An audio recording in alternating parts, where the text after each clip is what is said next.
এবার এগিয়ে চললাম নেতারহাট লেকে বোটিং করার জন্য। নেতারহাট বাজার থেকে খুব একটা দূরে নয় এই লেক।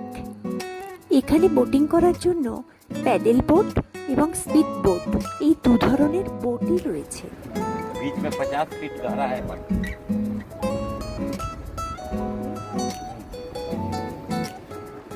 12 फीट 10 फीट है।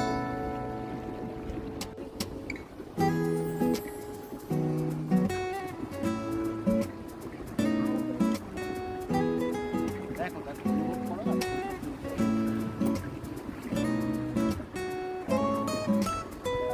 उसके पास बोट चलेगा।